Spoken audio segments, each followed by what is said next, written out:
Hello guys, Dan here from Dan's Tech, and today's video guys I'm going to be bringing you subscriber Q&A number 10, and yeah, because it's number 10 I'm just going to be answering a lot more questions than I usually would, just because, I don't know, it's the number 10 special, innit? Everyone else thinks numbers are special, you know, it's like, oh Dan, what are you going to do when you reach 10,000 subs? I don't know, make another video, you know, I'll probably do a giveaway. I am going to be doing a giveaway at 10,000 subscribers, and it's going to include my social media, yes. I'm one of these people that don't advertise social media. I mean, I don't go around liking, you know, all the YouTubers, you know, Facebook pages and Twitter pages myself, but that's just me. I mean, the only Facebook page I've liked on YouTube from the people I'm subscribed to is probably Logan over at Tech Syndicate, just because he don't essentially post ads on there like some YouTubers do, yeah? It's just links to his videos, which are nice. You know, when you're browsing Facebook, you know, it's like, oh look, Logan, I'll go watch that instead of the other shit on the newsfeed. But yeah, I'll keep it there. Anyhow, first question is from Thomas. Is it Zikmund? Zikmund, yes. He is in English, I'll give you that.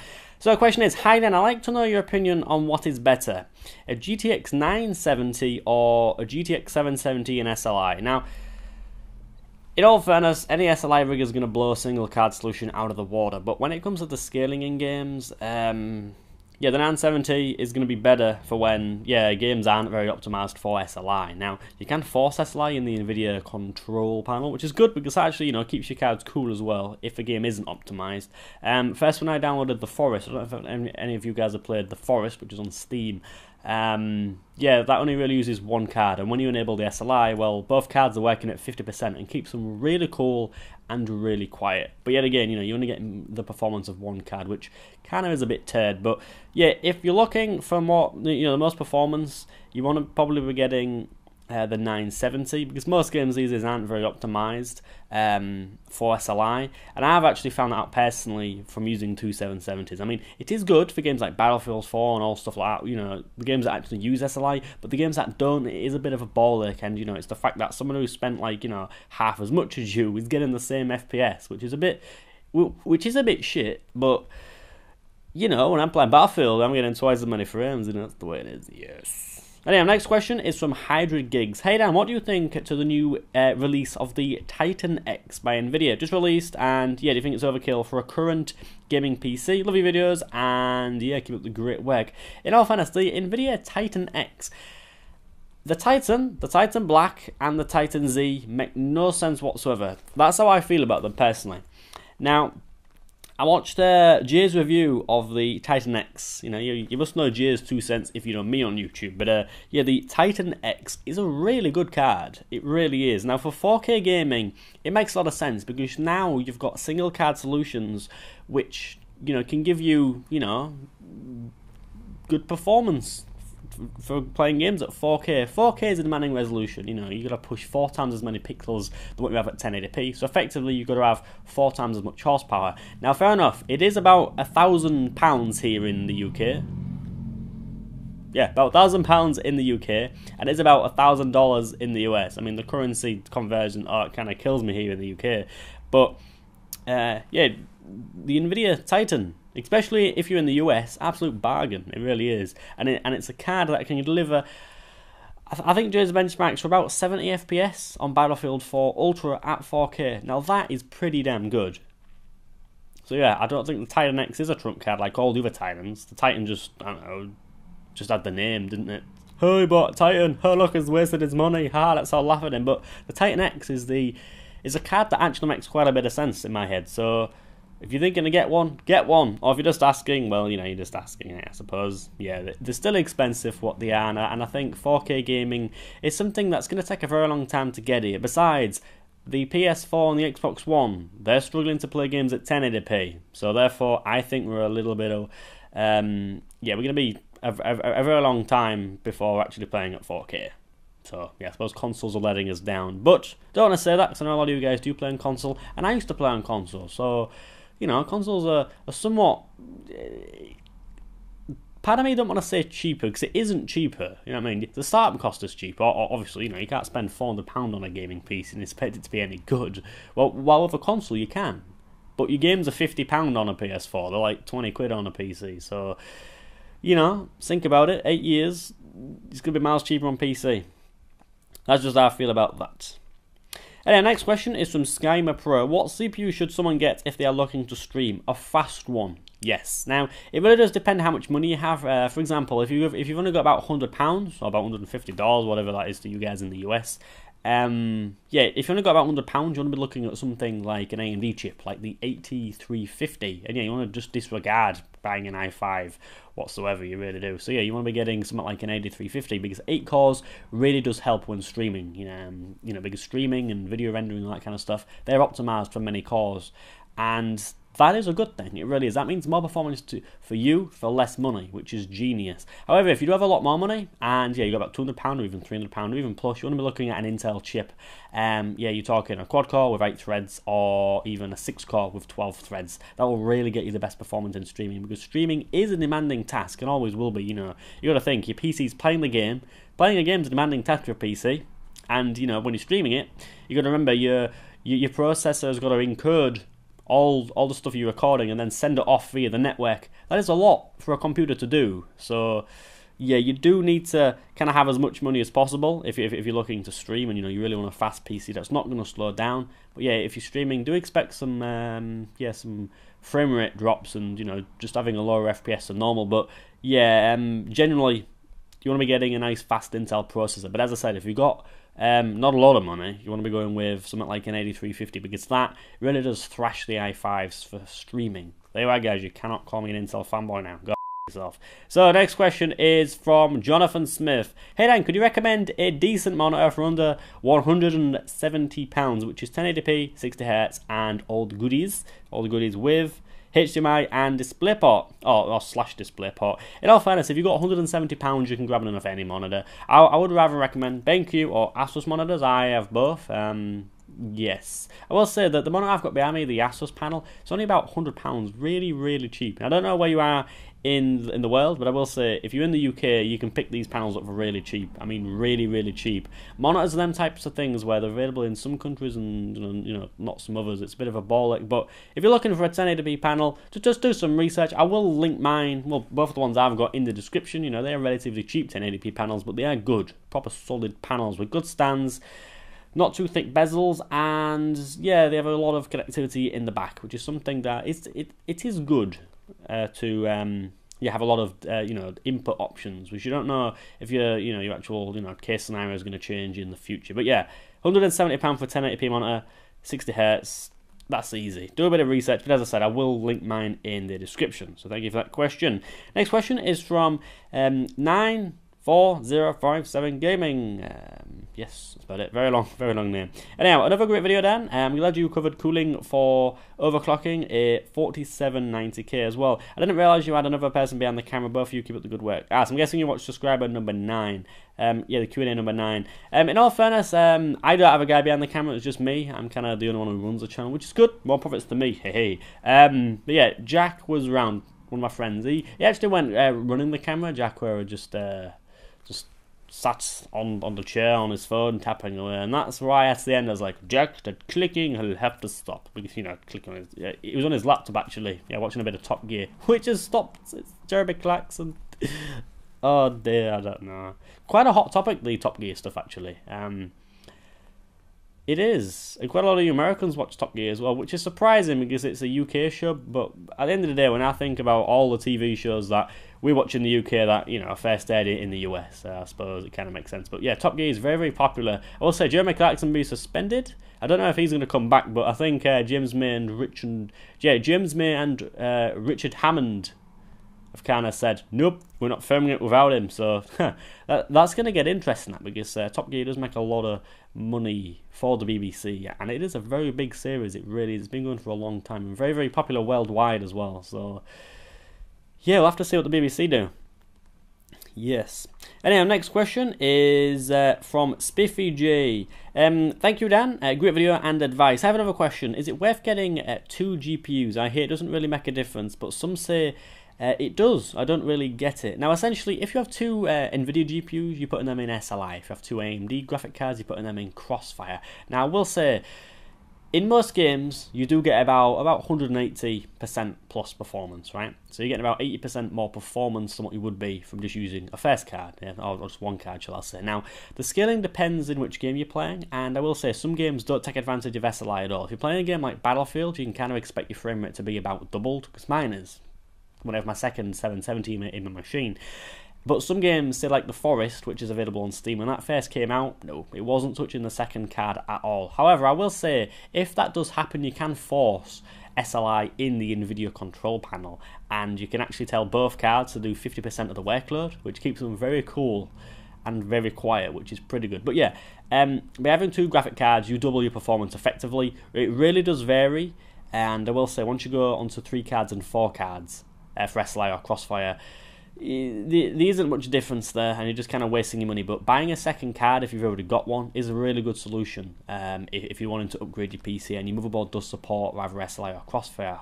However, I will say with DirectX 12, SLI and Crossfire are kind of going to go away, because DirectX 12 will be managing that together. And I will say, say for example, if you have two gig cards, when you're playing a game now under DirectX 11, you only have the 2 gig, because the memory has to be kind of cloned onto the other card. But with DirectX 12, you're actually having 2 gig on one card, 2 gig on another card. The memory doesn't have to be duplicated on both cards, or cloned, shall I say. So if you have two 2 gig cards, you'd have 4 gigs of memory to use in game, which is interesting. DirectX 12 looks very, very interesting. It really does. And we're just going to wait and see what it's like, because Crossfire and SLI will soon not be a thing if DirectX 12 is allowing that. And it's interesting. It really is interesting, and I'm quite excited to see what DirectX 12 really does bring to the table. I really am. However, it's only available on Windows 10.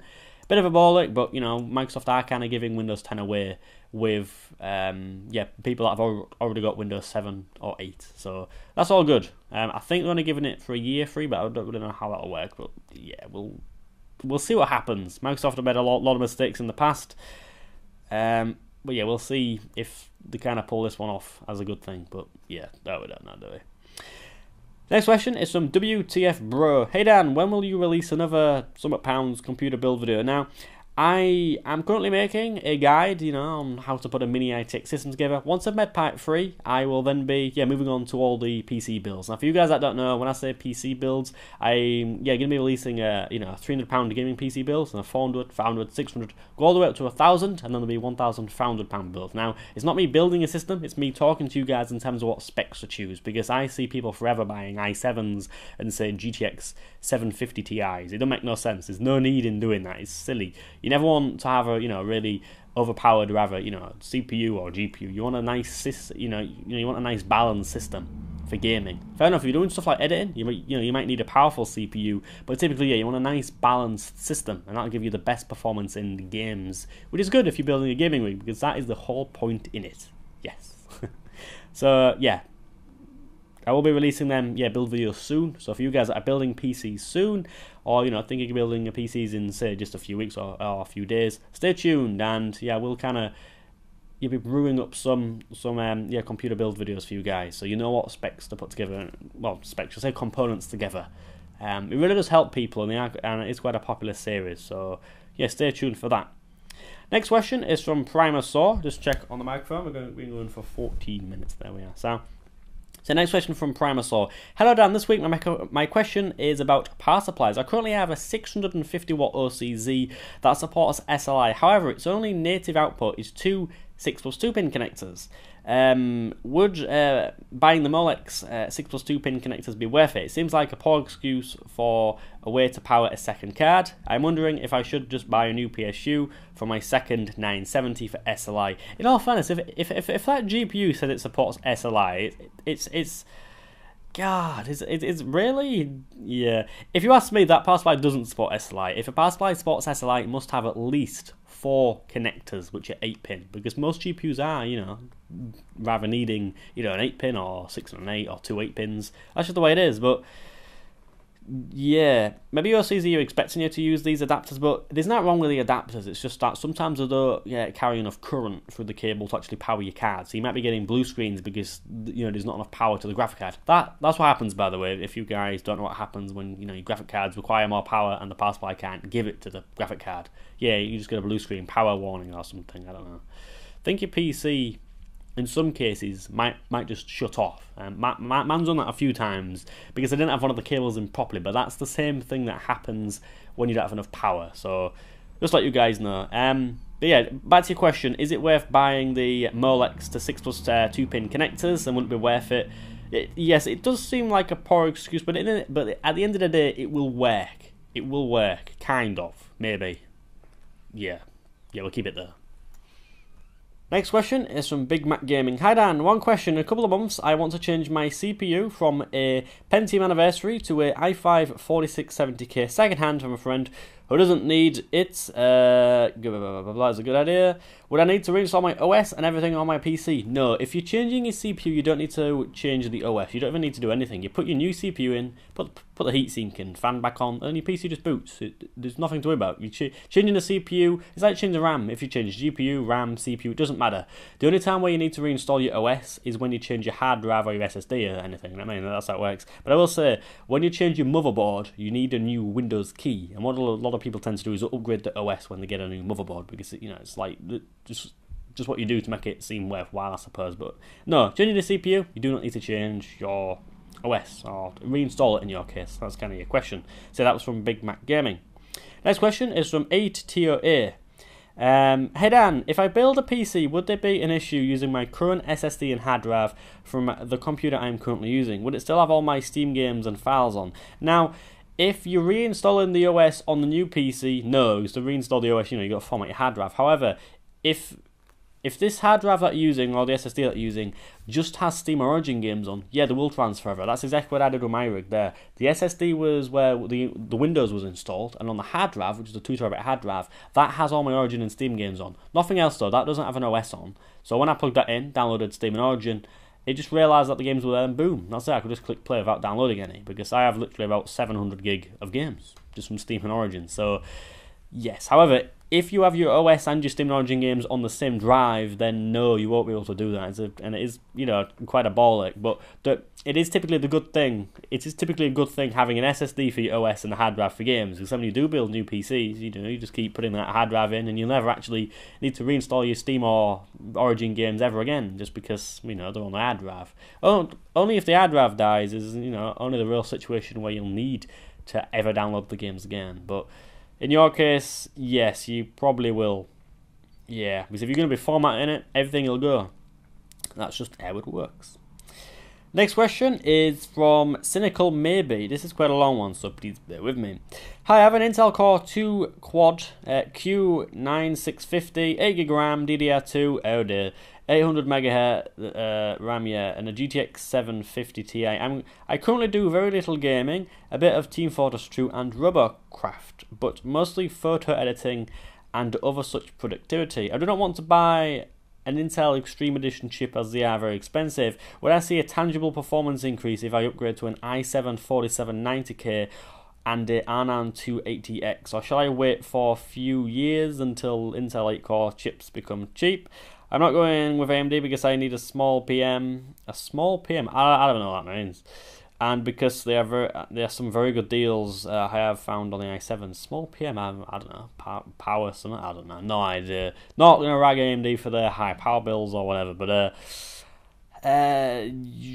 if you upgrade to an i7 and you're doing productivity, yes, you will see a big increase. Now, for example, when I do my video editing, upgrading from an i5 to an i7 made a huge difference. They're both quad cores, but the i7 has hyper-threading, so it has 8 threads instead of 4 threads. So it can essentially do twice as much processing, which is really good, especially with video editing. But as you said, when you said productivity, you just mentioned stuff like photo editing. To my understanding, photo editing can even be done on laptops these days, but you did say here, and other such productivity. So if you're wanting to upgrade to an i7 for productivity tasks in general, yes, it will definitely help a lot. But you said you had DDR2 memory. I don't think there's any boards that will accept something like an i7 4790K with DDR2 memory. That's kind of gone now. DDR4 is a thing now, but upgrading to an i7 is just it is good. I can never go back to say Celeron Pentium i3. I could probably go back to an i5 and manage with that, but no, I couldn't go any lower than an i5 me personally after using an i7. There's just it's just you really get the need for speed when you buy an i7. You really do. yeah, it's one of the fastest kind of chips out there, I suppose. They don't do. You kind of can't get a chip faster than i7. You know, i9s don't exist. Now I know there is, you know, 6 cores and 8 cores, even 12 core Xeons and stuff. But at the end of the day, Xeon, you know, you're not really gonna take advantage of all them cores, even in video editing. You really don't. They're kind of for server applications, Xeons. But I will say though, Xeons, do not get me wrong, Xeons are good for video editing, and even for gaming. So yeah, don't think because I've said that you can't game or you know, do video editing on a Xeon. A Xeon is just an i7 without integrated graphics. But as soon as you have so many cores, even video editing programs don't know what to do with the cores, which I suppose is quite sad, but that's just how it is. But yeah, I hope I can answer the question there. Clinical maybe. Yes, you will see an improvement, but probably not as much as you'd probably want to see. But you will need to probably upgrade your RAM and your motherboard, so quite an expensive upgrade. Next question is for, actually this isn't a question, from Turtle Q, or Turtle, yeah, Turtle Q. Seen quite a few questions about this guy. Might want to get a tablet to show, for example, if you're in focus or not. Yeah, one of my Q&As weren't kind of in focus, so yeah, get a tablet, attach it to the DSLR. I'm kind of a fan of that. I actually got one of them infrared remotes now, so I kind of sit here, click the button, it focuses, switch it into manual focus, click record on there, record on this Zoom H4n, and boom, that's it. I'm all in focus. That's all good. Just didn't happen last time, so I left face detection on, and when I move forward to, I will explain it, it's painful. Next question is from Ross Findlay. Hey Dan, yet again another great video. Have you ever been a console lover? Oh god. Oh, no. Okay, I'll admit it. Yes, we all have been, you know, console gamers. And, you know, we've all gamed on console. To be honest, I've played on consoles all the way up to 2013. It was only until the end of 2013 when I actually moved to PC and built a PC on the 10th of December. So, yes, I have gamed on consoles. I, you know, really do remember the PS1, GameCube, PS2, and also the Xbox 360. I can't say I've owned a PS4, Xbox One, and hope to not own one of them because they're terrible. Yeah, the Xbox 360 though. Yeah, the Xbox 360 is where I spent kind of most of my time. Probably the PS2 was a good console as well. I spent a good few, you know, hours on. Well, I say hours, years in it, I suppose. But yeah, of course I've been into consoles. Consoles are good. Consoles are cheap to get started, and you know they're good at the consoles. You know, they're just there. You don't need to worry about them if they break or start making too much noise. You just take them back and they get replaced with a PC. And yeah, more kind of specifically a custom PC, you can't do that. But you got to remember, a PC can do a lot more, and that's why I am on PC now. And you know, one of the other main reasons is so I can bring this content to you guys. You know, you need a fast PC for video editing, all that kind of stuff. You know, it kind of make no sense to have a PS4 and then a PC for editing. Because an editing PC can do gaming. Oh god, that's ridiculous. But yes, I have been a console gamer. We all have, haven't we? In a way, I personally think it's quite strange for a person not to try out a console. You know, consoles are good. Consoles are good. And that would probably conclude this video. There's been a lot of questions. Hopefully I haven't bored you or been a bit strange in this video, but that's about it really. Answering your questions, you guys make these Q&As. Your questions are what, you know, the kind of the highlight of the show, because that's what the show's about. Which is good because, yeah, you know, you guys have questions that get answered. Knowledge goes in your brain. I entertain you. That's genius, win-win. Anyway guys, thank you very much for watching. If you've got a comment guys or a question that you want me to answer in Q&A number 11, yeah, feel free to put that in the comment section below, and yeah, I'll get back to you, probably in a text response and probably a video response as well, like I'm doing now. But I will say, most people that I did get back to today, yeah, I've actually got back to you, you know, say a week ago or something when I actually made the Q&A. So I know some of you guys actually, you know, want the answers now, you know. So if you're typing a question right now, probably expect a reply in like a minute or something, and then probably get, you know, a video response from me in about a week when I make another one of these. But yeah, we'll kind of keep it there. Anyway guys, yeah, thank you very much for watching. Please feel free to like, comment, and also subscribe, and yeah, see you guys in my next video. Goodbye.